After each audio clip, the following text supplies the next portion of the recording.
Hello everyone, I want to give you guys an update from yesterday's video where I was planning to switch around some optics. So this primary arms PLX 1 to 8 scope, so this is a $1,500 LPVO, was actually, yesterday I said it was going to go on this 18-inch stainless steel 223 wild palmetto, and I did mount it. I shot it. I thought about it a little bit, and you know what? I decided to put it back on the Ruger where it originally started out. Okay, so this Ruger MPR, also an 18-inch barrel, has a cold hammer forged barrel. So here's the thing: both this Ruger MPR, this Palmetto 223 Wild, and with the 18-inch barrel, and this Palmetto with a 16-inch barrel, they all have hit half-inch groups at 100 yards with match-grade ammunition. It's just a question of which one gets those half-inch groups more frequently, or if I put like target ammo, like good target ammo, like this Wolf WM193. This gets 1-inch groups at 100 yards.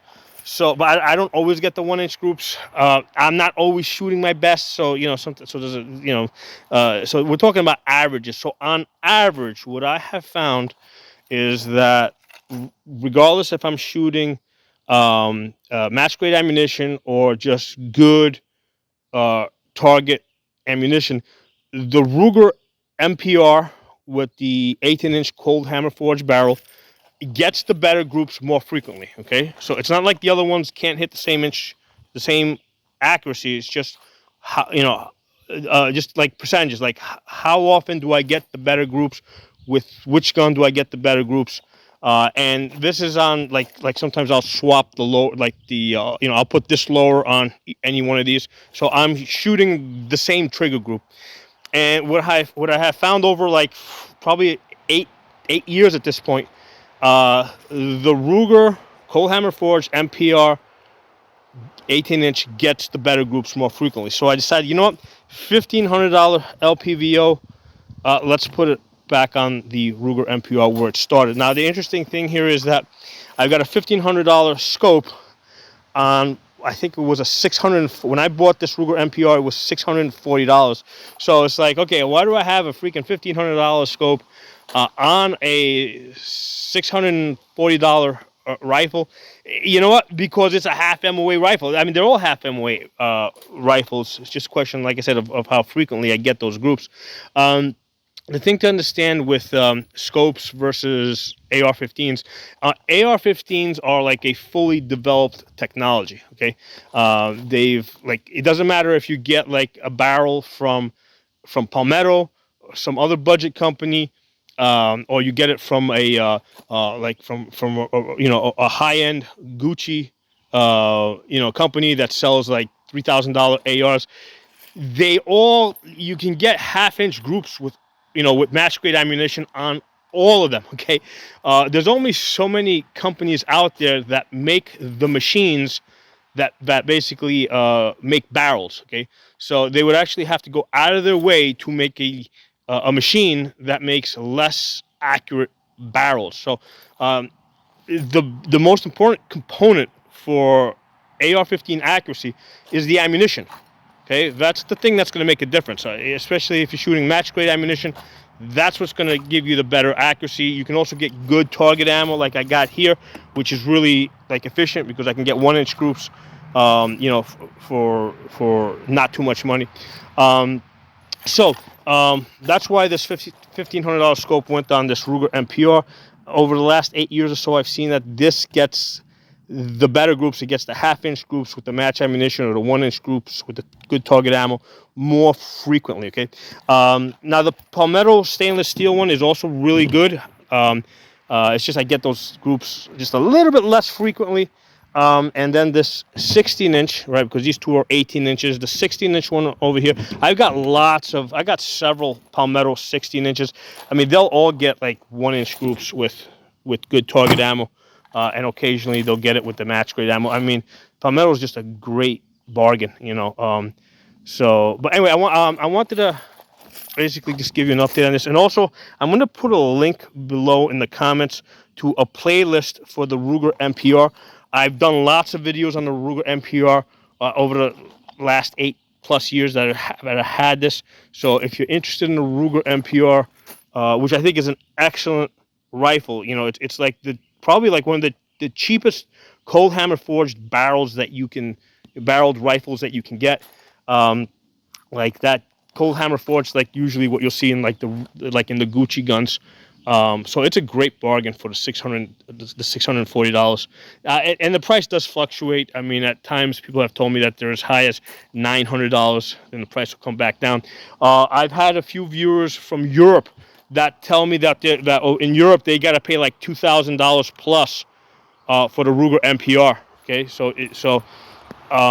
you know, don't just look at a gun and say, hey, it's only a $640 gun, because the price fluctuates. It's different in different places.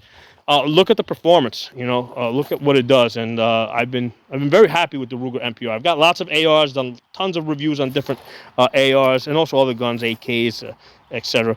But I've been extremely satisfied with this Ruger MPR, and that's why it's getting the $1,500 primary arms PLX scope. And I did have it on here before, but it's basically, I bounced it around to a couple of different guns, and now it's coming back home to the Ruger. So drop some comments. Let me know what you guys think. Oh, by the way, like I said, this is the 18-inch barrel. I know that Ruger also makes a 16-inch MPR. If I ever see that like $500, I might grab that just because it's, again, cold hammer forged barrel. So yeah, I might get in on that. Also, Ruger makes a real I don't think I want to say a really good AR-10, but they make a very interesting AR-10. They call it the SFAR. I have talked about it in other videos. So Ruger makes the SFAR AR-10, which is basically the same size as an AR-15. Because normally when you go to an AR-10, the gun gets bigger, heavier, bulkier. So Ruger actually managed to make an AR-10 that's like the same size and same weight, pretty much, as a regular AR-15. Now, one of the ways that they did this is they shortened the bolt, which basically allowed the receiver to be almost the same size as your AR-15. Now, in order to do that, normally the gas key has like 2 screws in it that are like staked or pinched. What they did is they instead of going with the 2 screws on the AR-10, they went with 1. So it only has 1 screw holding the gas key in place, and I don't like that. That's one of the reasons why I never jumped in on the Ruger SFAR. Also, the SFAR has had some problems over the years with its gas valve. Okay, and it's only like a 4-position. I think originally it was a 3-position gas valve. Then they went to a 4-position. I have a Palmetto AR-10. It's a bigger, heavier gun, right? The Palmetto AR-10, but it's a much more reliable gun. So, and the gas valve has something like 15 positions. And when you're shooting 308, that's important because 308 comes in very wide variations. So you want to really be able to fine tune your gas. So I thought it'd be worth mentioning. Like Ruger makes some excellent guns. This Ruger MPR AR-15 is excellent. I wish that they would do it like a Gen 2 on their SFAR. Okay, that's kind of like what I'm not going to buy the current SFAR, but if they make a Gen 2 and they improve it slightly, I would be interested in getting a 2nd generation Ruger SFAR. Okay, so anyway, drop some comments. Let me know what you guys think. I will talk to you all soon.